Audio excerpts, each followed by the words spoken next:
everybody, welcome back to my cooking channel. This is your girl Fabiola Toussaint. Today I'm gonna show you guys how to make Haitian epis.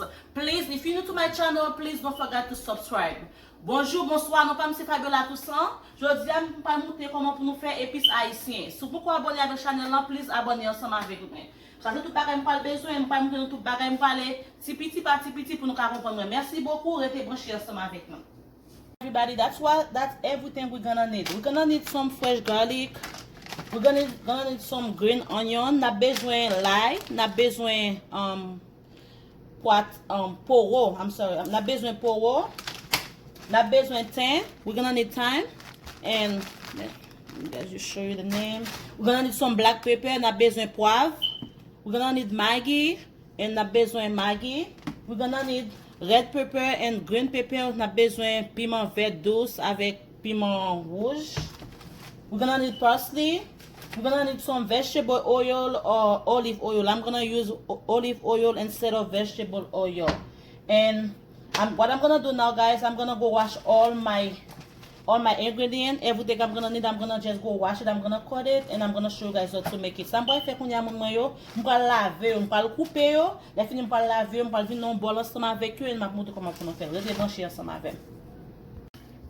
Alright, guys, I already put some of like my onion, my garlic, my parsley, everything, and I put 2 tablespoons of the chicken flavor bouillon. M'a mette Maggi là dans li. I already put 2 teaspoons of black pepper and 2 teaspoons of Maggi, and I'm gonna put like 1 teaspoon of salt. M'pa mettre un petit sel là dans mon yo. Ouais, m'a mettre un petit sel tout petit. And I'm gonna open my oil. I have my olive oil. You guys can use any type of oil. I'm gonna put, let's say, half cup of oil, because you need the oil so all the spice can blend it good. And m'a mette petit calories là-dedans, l'on fait ça so tout épice ça ka blender. Cause m'gagne en pile, I'm gonna do it like I'm gonna do it separately, and I'm gonna add everything together. I'm gonna just close it. Now I'm just gonna blend it.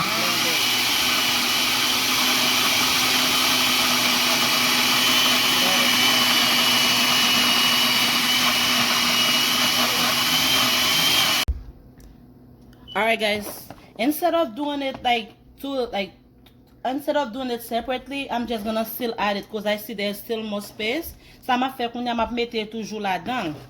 M'a mette là-dedans toujours. I'm gonna put some more, guys, and I'm gonna have to put some more oil. M'a mette this calorie encore, that's a vegetable oil, and I'm just gonna let me blend it again. And I'm not gonna tell you guys how long to blend it. Like when you blend it, you're gonna see when everything is smashed, that's when it's good. I'm just gonna blend it again, so until I'm finished adding all of them.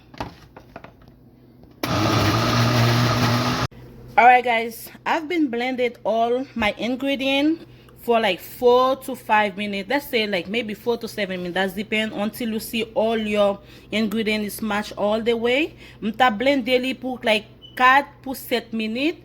Quand y'a fin blender li, nous comment li vraiment belle. Mettez tout bagay là-dedans. And if you guys blend the epis only to cook meat, you guys can add some vinegar and some lemon juice. But when I make my epis, I make it for everything, for spaghetti, stuff like that. Because if you're making spaghetti, you don't have to put no vinegar. But if you do it only for meat, you can put the vinegar or lemon juice. Si na fait seulement pour nous faire viande, nous ka mette jus citron, nous ka mette citron là dedans, l'eau citron et puis nous ka mette vinaigre. But si na fait seulement pour nous faire tout manger, nous pas besoin mettre tout bagay là dedans. And don't forget, guys, to subscribe, to share, to like. Thank you so much again for watching. God bless you all. Pas oublier pour nous abonner ensemble avec. Bon Dieu bénisse nous tous. Merci beaucoup.